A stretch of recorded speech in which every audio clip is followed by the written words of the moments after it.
Today we're going to be talking about how to buy a house in your early 20s. So recently I was reading an article where someone's like, what's the perfect age to buy a house? And someone responded with 33. And I'm like, that's nonsense. There is no perfect age to buy a house. If I look back at my biggest regrets, one of my biggest regrets is that I did not buy earlier in my life. I didn't buy my first house in my name until I was in my 30s. And the reason's simple. I didn't know how to, okay? I wasn't a lender. My parents were renters when I was growing up. They don't teach you that in school. I even went to a good college and they didn't teach us there. I didn't know how to buy a house and it wasn't on my radar. Looking at where housing prices were then versus when I bought, yes, I want to cry. So let's dig into it. If you're new to the channel, I'm a mortgage lender. I'm licensed in 48 states. My team's in 50, so we can help you everywhere. I've been doing this for 18 years. My team's one of the top purchase teams in America. And one of the things that I see a lot of is people think they can't buy a house. And then I talk to them and I'm like, oh yeah, you can. This is not hard. Let me tell you how. So currently I'm helping my son plan for his first house. So I was like, you know what? You guys can all be my kids today, and I'm going to tell you what I'm doing with my son, and hopefully it helps you. Because here is the bottom line. Yes, you can buy a house. You just have to know how, okay? So with my son, the first thing that I started with was credit, okay? So I started talking to Jack. I mean, Jack's heard me his entire life. He's heard me on the phone talking to clients, so he was pretty prepared for it. Now, look, if you're younger, if you're in your teens watching this, you need to be 18 to get a credit card. But if your parents have good credit and if they're comfortable with it, I would talk to them about adding you as an authorized user, okay, to their cards. Now, does that mean that you should go take one of their credit cards and go shopping? No, do not do that. Your parents will be very upset. But what I did, for example, is I added Jack as an authorized user probably when he was about 15. And I did that because I wanted him to have a credit card in case of emergency, you know, in case he was ever stuck anywhere. I just wanted to make sure that he was never going to be limited by not having money directly in his hand, right? So I would talk to your parents about that. Now look, not everybody has that opportunity. It doesn't mean that you're out of the water, okay? So if you're like, guys, would my parents have let me do that? Hell no. No, my parents would have laughed at me for 25 minutes. No way in a million years, right? It depends on your family situation. Now, next is going to be when you're 18. So when Jack turned 18, he got his first credit card. His first credit card was with Discover. Generally, there's a couple different banks that do building credit, new credit. Discover, Capital One would be the two I would try first. Don't waste your time on stuff like American Express Platinum or Gold. You're not going to get it. You're not going to qualify for a Chase Sapphire Reserve card. You know, you need to do a starter card. Now, does that mean you have to do a secured credit card? No. You might. I would start off with Discover card or Capital One, see if they'll do it. If you have a bank, sometimes like Bank of America, for example, if you have a checking account there, they have a student visa. You just want to make sure it's not just the Visa sign on your debit card, okay? Because that's not going to build your credit. Okay, great. So we have a credit card in our name. What are we going to do with it? Simple. 1 tank of gas and pay it off every single month. That's it. Or 1 grocery trip, pay it off every month. You're probably going to get a really low limit, like $150. Cool. Put $50 on it every month and pay it off. That's it, okay? 6 months to a year, you're going to get your second card. You're going to do this same thing with both. You are never going to put more money on that card than you can immediately pay off. I am stressing that with you now. It will help you for the rest of your life. Think of credit cards as something to build your credit, not something to take out debt. The only time you should have a balance on a credit card that you cannot immediately pay back is if you have an emergency. So is wanting to go on vacation an emergency? No. I know that TikTok says it is. It's not, guys. It's not. An emergency is your car breaks down. You are on the side of a road. You need a tow truck. An emergency is you cut your hand and have to go to the hospital, right? An emergency is not a bomb sweater. okay? I know, probably the wrong terminology. So very important, that's it. Now, if you have people telling you, oh, well, you need to get a car loan. No, you don't do it. They don't know anything, ignore them. Boop. Bye.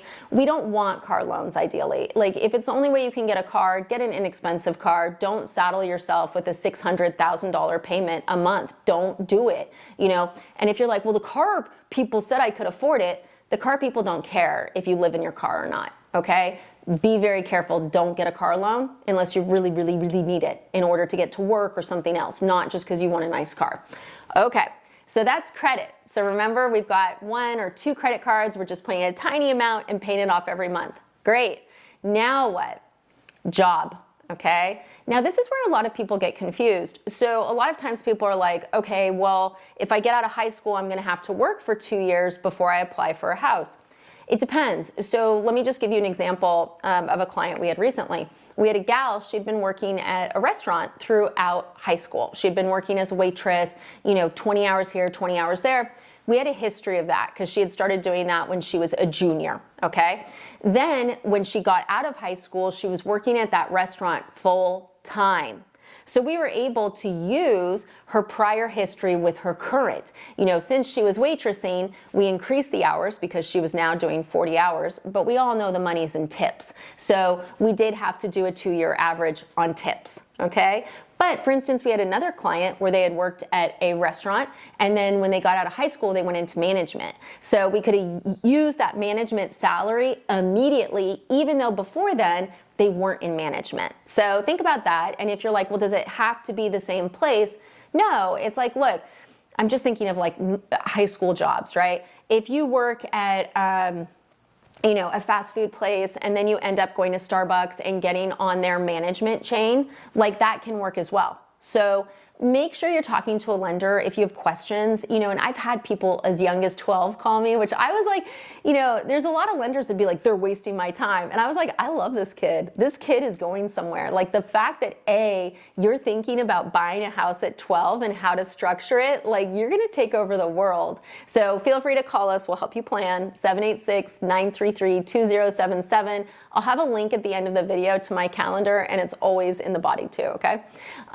So look, that's the job part. Now let's say that you're in college. Once again, like I do think having a part-time job in college is a really good idea. So for instance, with my son, he has a part-time job, and as soon as he gets out of college, if he goes into a full-time job, I'll be able to use that salary immediately. So let's say he goes into a job where he's making $70K a year. Since he's been working part-time throughout college, I'll be able to use that income immediately. Okay.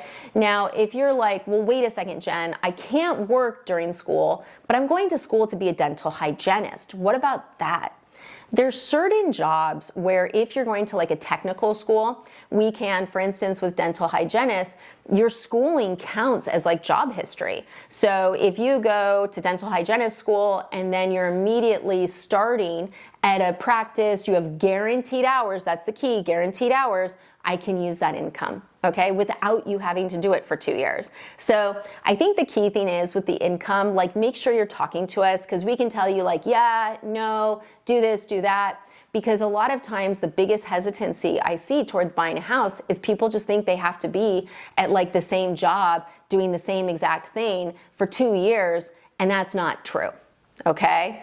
Now, third thing, down payment. Okay, so down payment, there's a lot of misconceptions on this. So a lot of times people go, oh, well, I'll do FHA because that's a first-time homebuyer loan.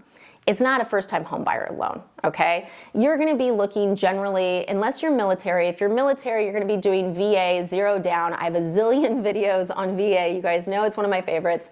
But for everybody else, you're gonna be looking generally at conventional or FHA. Conventional is 3% down. FHA is 3.5% down. Unless your credit score is low, go here, okay? Now look, sometimes we'll have people with really high credit scores and we're doing FHA. The only reason we would do that is if your debt to income's really high, which I don't recommend either. So the only time I really think you should be using FHA is if you have a lower credit score or if you're doing some sort of down payment assistance program that ties with it.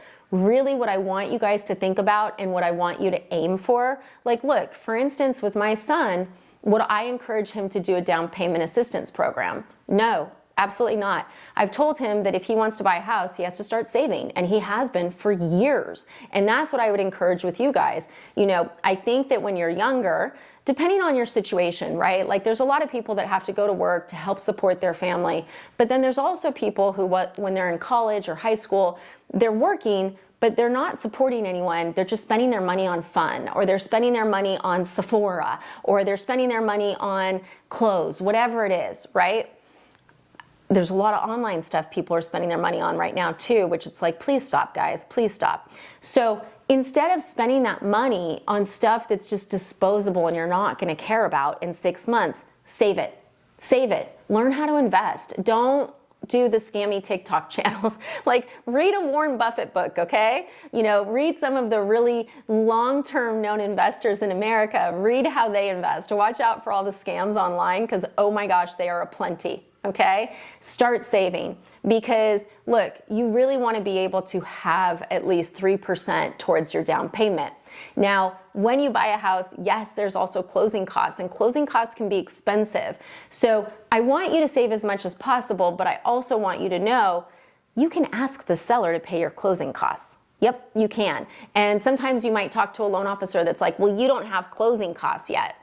I don't care. I'm like, okay, cool. Like you've got a down payment, great. We're just gonna need the agent to ask for this. And if they can get it, cool, like you're home, right? And sometimes people go, well, the seller won't do that. Guys, give me a break. Like there's so many different sellers, right? Like assuming that all sellers feel the same way is ridiculous. Number one, you may have a seller that's motivated. And I would argue probably 80% of our clients right now are getting assistance with closing costs. And that's across the United States, okay? And even in some of the more competitive markets, because it could be something where it's like, yes, they have multiple offers, but they like the idea that they're helping you get your first house. Like you're 22, you have your down payment saved, you've got your job, your credit, like there's a lot of people that want to help you and support you. So don't work with anyone, whether it's a loan officer or a real estate agent that's like doing these huge saving goals for you. You know, do you need to ultimately be able to make this mortgage payment? Yeah, so start practicing by making a mortgage payment to your bank account. Okay, so I could go on for days. I don't want to bore you guys. Look, my channel has over 2,000 videos. So if you want to go down the rabbit hole, go down. But the bottom line is this. Yeah, you can totally buy a house in your early 20s. Yes, it is not hard. And yes, you got this. Okay, so if you want to plan, get on the calendar, questions, comments, hit us up. We're here to support you and to get you home. And the more people we can help, the happier we are. I don't like that there's a lot of people not buying houses because they don't know how. So tell your friends too. Thanks for watching.